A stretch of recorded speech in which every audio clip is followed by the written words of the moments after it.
z Alicama. W dzisiejszym, mam nadzieję, że krótkim filmiku pokażę Wam, co biorę ze sobą na rower.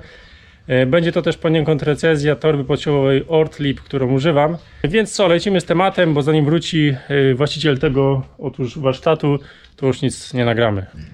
Oprócz samego roweru, bez którego oczywiście ciężko raczej iść na rower, biorę ze sobą na rower naładowaną lampkę przednią i tylną, bidon, w którym najczęściej jest woda, bądź do mojej roboty izotonik, a także nawigację Wahoo Bolt wersja druga, którą posiadam i z której jestem bardzo zadowolony.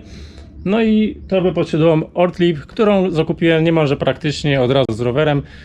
Kosztowała mnie bodajże 40 euro, nie pamiętam do końca cenę wyświetlę, z której jestem również bardzo zadowolony i do której w zależności od tego, jak długa jest wycieczka, jak długa jest przejażdżka rowerowa, pakuję różne rzeczy i o tym za chwilkę.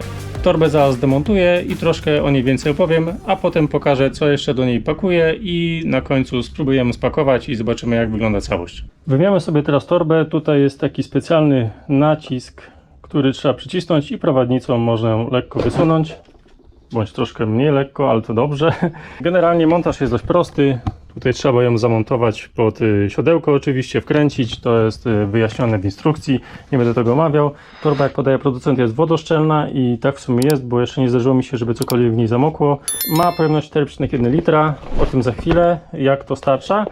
I zaopatrzona jest w odblaski, co też jest spoko, i jest zamykana systemem właśnie rolowania, tak jak torby wodoszczelne do kajaków i tak dalej, czy na przykład do pływania w rzece. Chociaż teraz po tych 4 latach zauważyłem, że tutaj zaczyna się przecierać, ale sprawdźmy w środku. No jeszcze nie ma żadnych oznak, żeby była dziura, także możliwe, że to tylko z zewnątrz. Tak jak wcześniej wysuwałem, można ją sobie teraz wsunąć, jak się trafi na prowadnicę. Powinno być kliknięcie, o właśnie, i tutaj ją sobie zabezpieczamy dokładnie tym jeszcze paseczkiem i zaraz ją spakujemy, będzie widać dokładnie co i jak. Co praktycznie zawsze znajduje się w tej torbie, jest to zapas, już w dość zużytym kartoniku, oczywiście gotowy, nie, że jest przedziurawiony. Zestaw naprawczy, za chwilę do niego zajrzymy. Pompka, odnośnie pompki to sorry Decathlon, pompka działa. Oczywiście ja nie potrafię używać, trzeba dobrze to kręcić. Jest to malutka pompeczka, która faktycznie pompuje, tylko trzeba ją umieć używać. Jak byłem na pierwszym wyjeździe, gdzie ją potrzebowałem, możecie sobie zobaczyć ten film tutaj. Troszkę byłem zestresowany, pierwszy raz mi się zdarzył kapeć w szosie na dość dużym wyjeździe, więc po prostu wyszło jak wyszło. Ale pompka działa, warto ją mieć. I jeszcze zestaw, w zasadzie zestaw, para rękawiczek nitrylowych. Kupcie takie, nie lateksowe, bo te są bardziej wytrzymałe. Tak, żeby sobie nie ubrudzić rączek. Bardzo praktyczne. Zobaczmy, co jest w środku tego już zużytego pudełka zestawu naprawczego. Jeszcze staw przywieziony z Anglii. Mamy tutaj przede wszystkim plastikowe łyżki do zmiany koła, do wymiany dętki. Mamy klej, papier ścierny i łatki do zalepienia sobie dziurki. Jest też kreda, żeby można było zaznaczyć sobie. Jest też stary właśnie klucz, którego tutaj przy szosówce jeszcze nie używam i chyba on się tutaj nie przyda, ale przy MTB używałem. Zapas osłonki na zawór, przejściówkę, samochodówki na Presta, to warto sobie kupić, gdyż nie na każdej stacji na przykład będziecie mogli napompować zawór Presta. I jest też imbus chyba 4, która między innymi może posłużyć do regulacji hamulców tarczowych. Niemal zawsze biorę ze sobą, ile nie zapomnę, taki woreczek, w którym trzymam gotówkę. Mam akurat euro i franki, ponieważ tutaj przy granicy przejeżdżam często Szwajcaria, Francja, Niemcy, także troszkę gotówki lepiej mieć. Oraz 3 karty, karta wizy, dowód osobisty oraz kartę z ubezpieczalni zdrowotnej. Lepiej to mieć ze sobą, w razie czego zawsze od razu mają dane pod ręką i nie trzeba się tłumaczyć, czy się ma ubezpieczenie, czy nie. Biorę ze sobą również prowiant w postaci batoników. Na krótsze trasy raczej nie biorę, ale no jeden zawsze, 2 mam w zanadrzu. A na dłuższe trasy biorę jeszcze paczuszkę orzeszków. Nie są to tylko nerkowce. Teraz wam pokażę. Jest to miks orzeszków nerkowca, orzeszków solonych, zwykłych, rodzynek oraz żelek. Żelki. Bardzo fajna sprawa. O.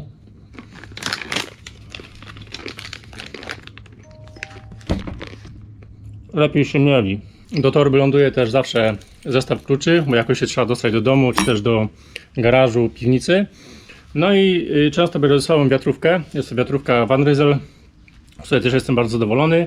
W chłodne dni, albo jak będę zjeżdżał z dużej wysokości, zawsze biorę ze sobą. No i wiadomo, jak jest zimno, albo też właśnie będę wiedział, że będą zjazdy i będzie zimno, biorę są rękawiczki, czasami idą do mnie do tyłu za koszulkę, bądź też do torby. Dość często o tym zapominam, ale jednak czasami pamiętam, że wiesz, są krem do opalania.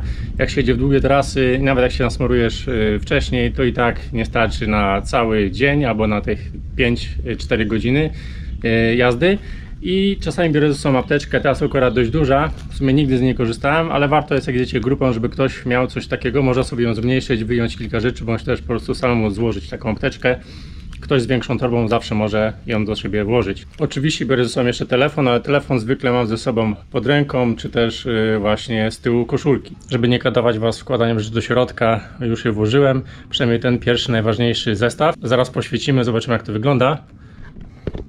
Także mamy ładnie zastokowany zapas, zestaw naprawczy, rękawiczki u góry, po bokach mamy batoniki, kremik oraz pompkę i zaraz zobaczymy jak to wygląda zwinięte. Zwijanko w prosty sposób, pozbyć się trzeba tego powietrza z środka, bo inaczej powstaje taki balonik. No ale po zwinięciu klikniemy sobie jeden zatrzask, z drugiej strony drugi zatrzask. Tu można sobie doregulować paski, żeby zrobić mniejszą tą torebkę troszkę, ale generalnie to w niczym nie przeszkadza. Tak to wygląda po złożeniu. To jest w sumie, można powiedzieć, bardziej się jej nie da skompresować. Tu jest taka plastikowa podstawka pod spodem i ona stanowi bazę, ale mi to na przykład nie przeszkadza. O tym za chwilę powiem. Dołożyłem jeszcze mocno gabarytowe rzeczy, czyli wiatrówka, rękawiczki, zapomniałem jeszcze kominiarka, którą też często biorę. Jest fajna, bo można sobie w postaci czapki nałożyć, bądź też nasłonić całą i wtedy macie też nozdrza bądź usta osłonięte. Wszystko to włożyłem, zaraz zobaczymy jak to wygląda. No generalnie już prawie nic nie widać. A teraz zobaczymy jak to wygląda po zwinięciu. No tutaj trzeba będzie troszkę popracować. Trzeba przede wszystkim na maksa paski regulujące rozwinąć i dalej zwijamy. Wydaje mi się, że jeszcze tutaj coś można byłoby wepchnąć, ale już generalnie nie dużo więcej, chociaż zapas pasków jeszcze jest spory. Tak to wygląda po doregulowaniu pasków, czyli całkiem dobrze. Jeszcze jest miejsce, wydaje mi się, że ta apteczka jeszcze wejdzie. Wrzuciłem jeszcze tą apteczkę. Zaraz zobaczymy jak będzie po zwinięciu. No tutaj paski trzeba będzie na maksa rozsunąć. Wcześniej myślałem, że już był ten stan, ale jednak nie. Powietrze wyciskamy z środka i rolujemy. Tu już tutaj ciężko jest rolować. Zobaczymy czy się zepną. Jest sukces. I mamy praktycznie wypełnioną torbę. To jeszcze można troszkę nawet doregulować pasek, ściągnąć. Teraz pokażę z góry. Tak to wygląda. Nie, czarno-czarne to nie widać za bardzo. No i teraz jestem zadowolony, bardzo jestem zadowolony z tej torby. Jest duża, ok, jeżeli celujesz w gramy, no to włożenie cały czas takiej torby nie dla Ciebie. Ja mam generalnie wywalone na gramy, więc ta torba mi się przydaje. Wkładam mniej jak potrzebuję mniej, wkładam więcej jak potrzebuję więcej. Generalnie zawsze starczyło miejsca. Tak wyglądała jak jechaliśmy na bikepacking. Oczywiście była wtedy za mała, buty były troszeczkami przypięte. Jak popadało, to miałem je mokre, no trudno, powinienem wziąć większą torbę, ale generalnie sprawdza się na krótkie wyjazdy, na 50 i mniejsze trasy. Jest wtedy nieco mniejsza, trzeba troszeczkę popracować, żeby tam za bardzo Wam nie dzwoniła, ale generalnie jest bardzo dobrze mocowana, nie szarpie nią, nie rzuca, nie czuć praktycznie tej torby, mogę powiedzieć, że jej nie czuć. Co jest jeszcze ważne, robię jako błotnik i to nieraz właśnie uratowało mi tyłek. Nie lubię jeździć w deszczu, raczej staram się unikać sytuacji, kiedy jest pogoda niepewna i nie wychodzę wtedy na rower. No ale złapało mnie kilka razy deszcz w trasie, bo nie przewidzisz, że jesteś na dłuższej trasie, albo pogoda jest jednak bardzo zmienna. Praktycznie chroni Cię tył przed deszczem, przed tym, że jesteś mokry tutaj, no ale jak pada mocno, to i tak zamokniesz, wiadomo. No i chyba to tyle. Jestem ogólnie z torby bardzo zadowolony, mogę polecić zakup. Jeżeli będę mógł, podlinkuję Wam jakiś dobry deal. Jeżeli nie, musicie sami sobie poszukać tej torby.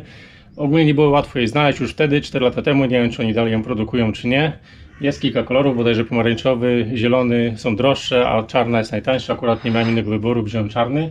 Jeżeli wytrwałeś do tej pory, zapraszam do subskrypcji kanału i aktywnego udziału, komentowania. Jest też specjalna playlista, bądź playlisty rowerowe, możesz sobie zerknąć. Są to trasy po Szwajcarii, nie tylko. Jeżeli macie jakieś pytania, oczywiście zostawcie w komentarzu. Ja tymczasem muszę lecieć, bo mi zamknął serwis. Do następnego. Sali.